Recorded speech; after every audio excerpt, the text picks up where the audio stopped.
कंद मूल फल अंकुर दीने। कंद मूल फल और अंकुर चार दिया, लेकिन राम जी ने क्या किया? श्री लखन जन सहित सुहाए। लक्ष्मण जी सीता जी को अच्छा लगा, लेकिन अति रुचि राम मूल फल खाए। राम जी ने मूल और फल खाया,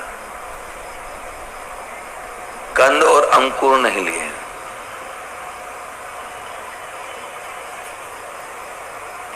भगवान के अगर हम समर्पित होते हैं तो वास्तविकता यही है कि भगवान हमारे मूल और फल को ही स्वीकार करते हैं।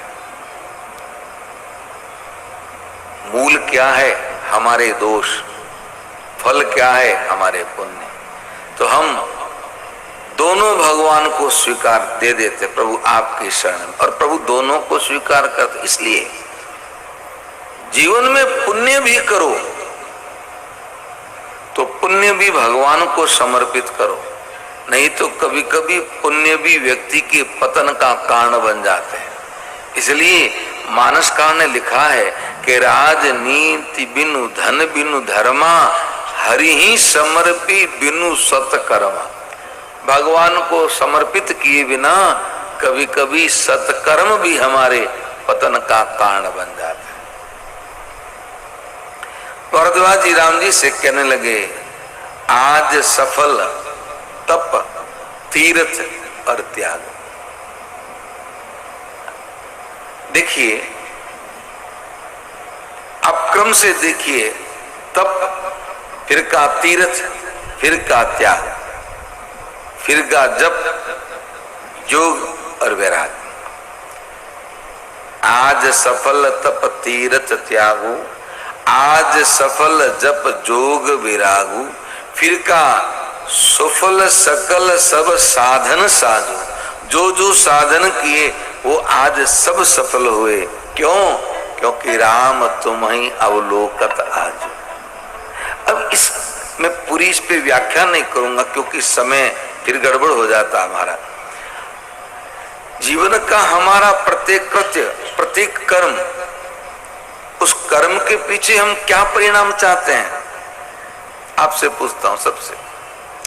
आप पूजा करते हो, आप मंदिर दर्शन के लिए जाते हो, आप तीर्थ में जाते हो, आप दान करते हो, संत का संग करते हो, सत्संग करते हो, लेकिन अंतोगत्वा आपकी चाह क्या है? जोर से बोलिए भाई, इन सब कामों के पीछे चाह क्या है?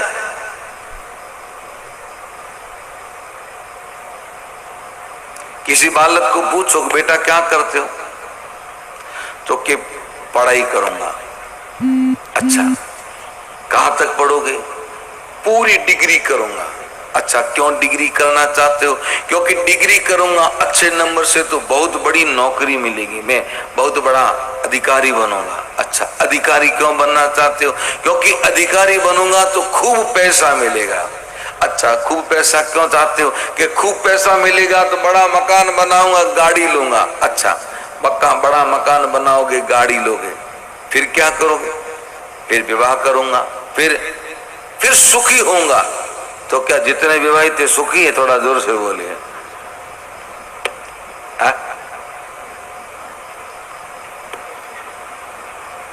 पुरोवर जी है क्या? तो सुख किसमें है?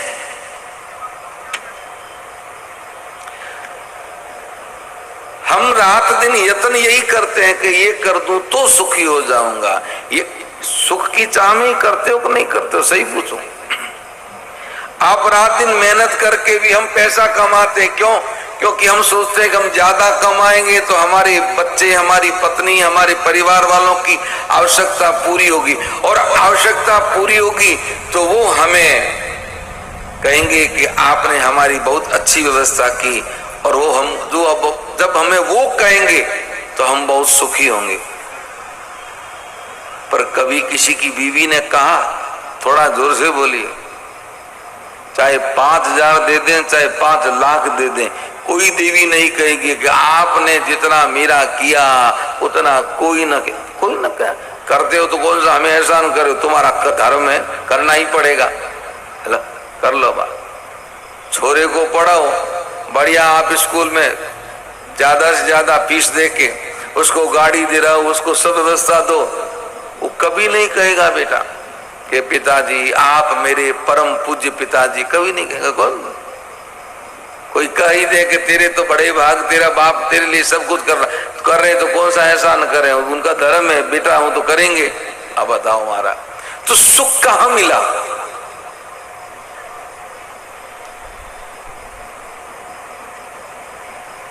हमको यही पता नहीं है पहली बात तो कि सुख का ठिकाना कहां है और चाहते क्या है।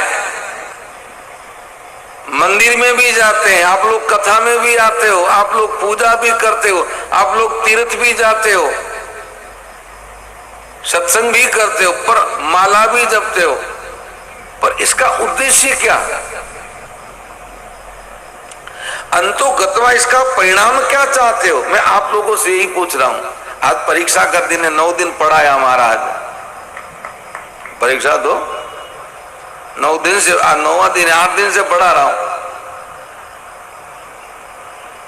क्यों अध्यापक का धर्म नहीं होता परीक्षा लेना? जोर से बोलिए, होता है ना। तो आप लोग विगत पिछले दिनों से पढ़ रहे हो, तो आज 2 परीक्षा। जय सिया राम। महाराज कर तो रहे हैं। देखो हमारे बाकी जो कर्म है, संसारी कर्म है, वो संसार के लिए है, और ये जो आध्यात्मिक कर्म है इसका एक ही उद्देश्य है और वो है परमात्मा की प्राप्ति।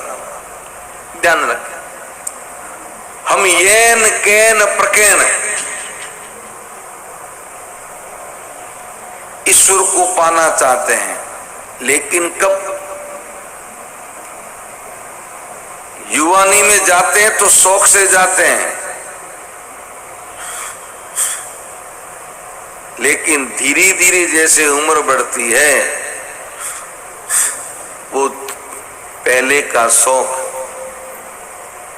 अब रुचि आवश्यकता बन जाती है, वो एक जीवन का एक अंग बन जाता है। और जैसे जैसे और जीवन आगे जाता है, इंद्रियां शिथिल होती है, आप न तो ढंग से चल पाते हो, न ढंग से खा पाते हो, न ढंग से सो पाते हो, न ढंग से किसी से बोल पाते हो, न ढंग से किसी की समझ पाते हो।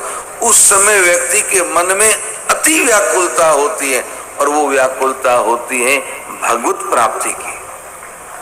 जीवन का अंतिम उद्देश्य यही रहता है, और उस स्थिति में वो भगवान को याद करता है, उतना युवानी में नहीं करता महाराज, ये ध्यान रखें।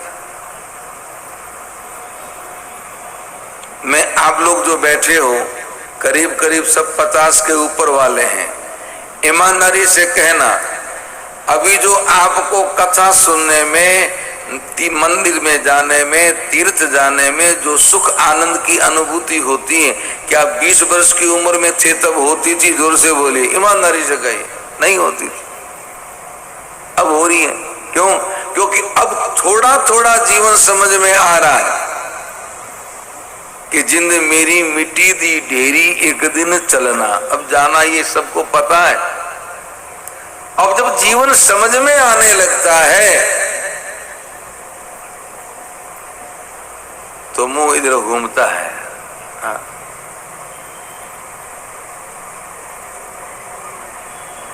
और जो हम कर्म करते हैं उस कर्म का अंत में हम परिणाम क्या चाहते हैं? भारद्वाज जी ने यही कहा है, वही इस 2 पंक्ति में यही अर्थ है। भारद्वाज जी कहते हैं आज मेरा सफल हुआ। क्या सफल हुआ? तप करना। तो तप कहां कर सकते हो? घर में। घर 4 कमरे का मकान है, कोठी है, बूढ़ा बूढ़ी कहे घर में ही हम तो भजन करेंगे, इधर तो बूढ़ा बूढ़ी दोनों माला लेके बैठे, पूजा करने उधर पास वाला कमरा पोते का बोके आई एम डिस्को डांसर महाराज, हो गई पूजा, जय श्री राम। होगी नहीं होगी? उसे कहो तो कहता आपकी तो रोज पूजा ही रहती है। तो तप करने के लिए तीर्थ में जाना है, और तीर्थ में जाओगे तो त्याग करना पड़ेगा।